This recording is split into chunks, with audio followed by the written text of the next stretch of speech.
বিচাৰিছো এটা গুৰুত্বপূৰ্ণ খবৰ খুৰা নীতিৰ নামত 100 কোটি টকা আত্মসাৎ কৰাৰ অভিযোগত এবাৰ গ্ৰেপ্তাৰ কৰা হ'ল দিল্লীৰ মুখ্যমন্ত্ৰী অৰবিন্দ কেজৰিৱালক আৰু অৰবিন্দ কেজৰিৱালক গ্ৰেপ্তাৰ কৰাৰ পাছতে এই প্ৰসংগত এবাৰ মুখ খুলিছে অৰ্থাৎ মন্তব্য কৰিছে উচ্চতম ন্যায়ালয়ৰ জ্যেষ্ঠ অধিবক্তা কপিল সিব্বালে তেওঁ মন্তব্য কৰি কৈছে যে বিজেপিয়ে আসলতে যাক গ্ৰেপ্তাৰ কৰিব লাগে তেওঁলোকৰ পৰা বন্ধ গ্ৰহণ কৰিলে আৰু অৰবিন্দ কেজৰিৱালৰ বিৰুদ্ধে তেওঁলোকে কোনো গোচৰ নাই গ্ৰেপ্তাৰ কৰাৰ জাস্ট দেখুৱাব বিচাৰিছে বিজেপিয়ে কেৱল যে তেওঁলোকে শুদ্ধ হেতুৱে দেখুৱাব বিচাৰিছে বিজেপিয়ে আৰু এই মুহূৰ্তত জনাব বিচাৰিছো এটা গুৰুত্বপূৰ্ণ খবৰ মুখ্যমন্ত্ৰী অৰবিন্দ কেজৰিৱালৰ গ্ৰেপ্তাৰক লৈ উচ্চতম ন্যায়ালয়ৰ জ্যেষ্ঠ অধিবক্তাৰ প্ৰতিক্ৰিয়া উচ্চতম ন্যায়ালয়ৰ জ্যেষ্ঠ অধিবক্তা কপিল সিব্বালৰ মন্তব্য কেজৰিৱালৰ বিৰুদ্ধে গোচৰ শূন্য কেজৰিৱালৰ বিৰুদ্ধে একো নাই কিন্তু বিজেপিয়ে দেখুৱাব বিচাৰে কেৱল আমিয়ে শুদ্ধ বিজেপিয়ে যাক গ্ৰেপ্তাৰ কৰিব লাগে সিহঁতৰ পৰা বন্ধ ক্ৰয় কৰিছে গণতন্ত্ৰৰ নামত বিজেপিয়ে নাটক কৰিছে বিজেপিৰ একনায়কত্ববাদৰ বিৰুদ্ধে ইন্দি মিত্ৰজোঁটে একগোট হৈ প্ৰতিবাদ কৰিব লাগে আৰু মুখ্যমন্ত্ৰী অৰবিন্দ কেজৰিৱালৰ গ্ৰেপ্তাৰক লৈ এবাৰ উচ্চতম ন্যায়ালয়ৰ জ্যেষ্ঠ অধিবক্তাৰ প্ৰতিক্ৰিয়া উচ্চতম ন্যায়ালয়ৰ জ্যেষ্ঠ অধিবক্তা কপিল সিব্বালে তেওঁ মন্তব্য কৰিছে আৰু মন্তব্য কৰি কৈছে যে আসলতে বিজেপিয়ে যাক গ্ৰেপ্তাৰ কৰিব লাগে তেওঁলোকৰ পৰা ইলেক্টৰেল বণ্ড গ্ৰহণ কৰিছে আৰু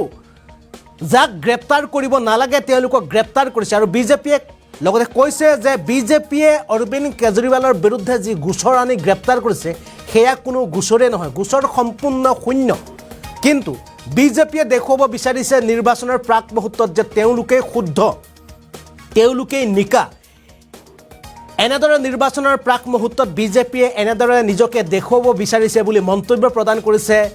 কংগ্ৰেছৰ জ্যেষ্ঠ নেতা তথা উচ্চতম ন্যায়ালয়ৰ জ্যেষ্ঠ অধিবক্তা কপিল সিব্বালে আমাৰ ওচৰত কপিল সিব্বালৰ মন্তব্য আছে আমি দেখুৱাম কিন্তু তাৰ পূৰ্বে এয়া দেখুৱাইছোঁ কালিৰ দিনটোত এনেদৰে দিল্লীৰ মুখ্যমন্ত্ৰী অৰবিন্দ কেজৰিৱালক গ্ৰেপ্তাৰ কৰা হৈছিল আৰু কেজৰিৱালক গ্ৰেপ্তাৰ কৰাৰ পাছতে সমগ্ৰ দেশজুৰি প্ৰতিক্ৰিয়া সৃষ্টি হৈছিল অৰ্থাৎ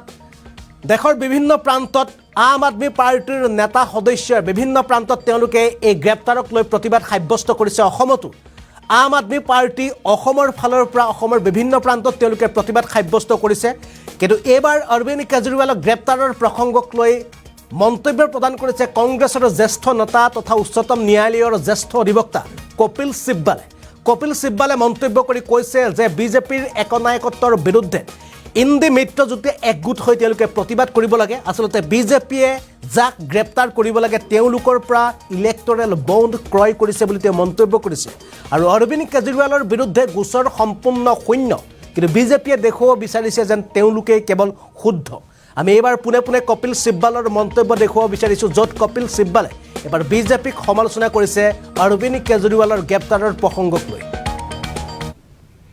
तो इंडिया वो सबूत साथ में नहीं हो तो साथ में तो वैसा भी कोई सबूत नहीं है और ये भी सारी सेक्शन 50 PMLA की स्टेटमेंट्स हैं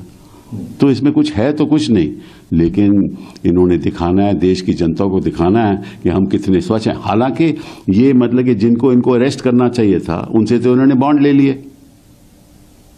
अब तो स्कीम भी खत्म हो गई अब तो बॉन्ड भी नहीं इनको कोई दे सकता ठीक है ना तो ये सब ये तमाशा है इस देश का लोकतंत्र का तमाशा हो गया है तो इंडिया अलायंस को खुद तय करना है क्या नहीं करना मैं तो शुरुआत से कह रहा हूँ ये बात कि अलायंस को इकट्ठा होकर इसकी खिलाफत करनी चाहिए और जिस तरह से तानाशाही चल रही है और दुरुपयोग हो रहा है और इस केस में है क्या कुछ भी नहीं जीरो केस है क्योंकि आप एक गवाह बुला लो पहली स्टेटमेंट वो कहता है कि मुझे साहब कुछ नहीं मालूम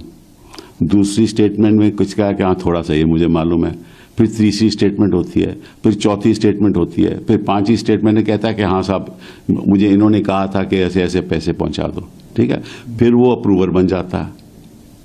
उसको बेल भी पहले मिल जाती है फिर अप्रूवर बन जाता है ऐसे दिनेश अरोड़ा मंगुंता ये सभी लोग ऐसे ही अप्रूवर बने गवाही तो सिर्फ अप्रूवर्स की है और सुप्रीम कोर्ट ने कई फैसलों ने कहा है कि अप्रूवर की गवाही ऐसे मानी नहीं जाती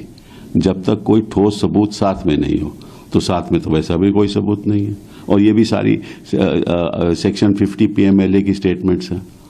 तो इसमें कुछ है तो कुछ नहीं लेकिन इन्होंने दिखाना है देश की जनता को दिखाना है कि हम कितने स्वच्छ हैं हालांकि ये मतलब कि जिनको इनको अरेस्ट करना चाहिए था उनसे तो उन्होंने बॉन्ड ले लिए अब तो स्कीम भी खत्म हो गई अब तो बॉन्ड भी नहीं इनको कोई दे सकता ठीक है ना तो ये सब ये तमाशा है, इस देश का लोकतंत्र का तमाशा हो गया है।